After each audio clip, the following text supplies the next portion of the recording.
এই যোৱা যিটো আমগুৰিত ঘটনা হৈছিলে তাৰ একিউজডৰ খবৰ পাই আমি এটা অপাৰেশ্যন লঞ্চ কৰিছিলোঁ আপোনাৰ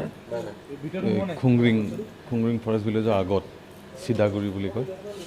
তো সেই অপাৰেশ্যনটোত আমি খবৰ পাইছোঁ যে যিটো মেইন একিউজড মহন্ত নাৰ্জাৰী সি তাত থকা বুলি খবৰ পাই আমাৰ অপাৰেশ্যন লঞ্চ হৈছিলে। তো সেইটো অপাৰেশ্যনত যেতিয়া হাউচ ইণ্টাৰভেনশ্যন হয় তেতিয়া ভিতৰৰ ফালৰ পৰা ফায়াৰ কৰাত আমাৰ এডিশ্যনেল এছ পি প্ৰকাশ মেধিৰ সোঁহাতত গুলি লাগে আৰু লগৰ যেতিয়া ৰিটেলিটৰী ফায়াৰিং হ'ল তেতিয়া দুজন মানুহ তাত গুলিবিদ্ধ হয়। তেওঁলোকক ততাতৈয়াকৈ হস্পিটেললৈ পঠিয়াই দিয়া হৈছে তাৰপৰা। এতিয়া মই তেওঁলোকৰ ষ্টেটাছটো মই গম পোৱা নাই এতিয়ালৈকে। তাৰপিছত ঘটনাস্থলীৰ পৰা 2টা পিষ্টল ৰিকভাৰ হৈছে আৰু চাৰ্চটো চলি আছে এতিয়া।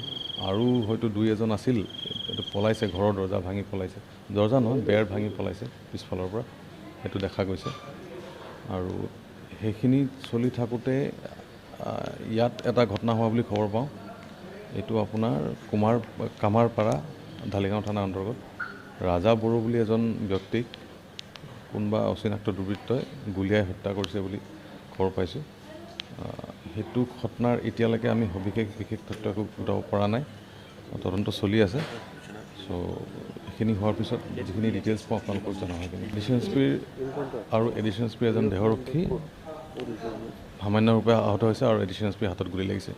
এতিয়া ষ্টেবল আছে, আমি তেওঁক মানে উন্নত চিকিৎসাৰ বাবে গুৱাহাটীলৈ পঠিওৱাৰ ব্যৱস্থা কৰি আছোঁ। নিহত হৈছিল নাই হোৱা মই এতিয়ালৈকে কনফাৰ্ম নহয়, হস্পিটেল পঠিয়াই দিছিলোঁ। কিন্তু NLFBও ঠিক হয়নে নহয় নাজানো, হয়তো প্ৰাক্তন হ'ব পাৰে।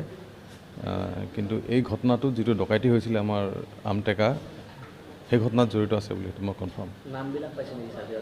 এজনৰ নামটো মহন্ত নাৰ্জাৰী আৰু ছেকেণ্ডজনৰ নামটো আমি পোৱা নাই এতিয়ালৈকে। তেওঁ নতুনকৈ মানে জইন কৰা বুলি শুনিছোঁ। সেইখিনি তদন্ত এতিয়া অলপ কৰিলেহে মই আপোনাক সঠিক ক'ব পাৰিম। এতিয়া মানে কোৱাটো ঠিক নহ'ব, মই নাজানো সেইটো বিষয়ে। এতিয়া আমাৰ তদন্ত চলিহে আছে সেইটো বিষয়ে। ঠিক আছে, থেংক ইউ।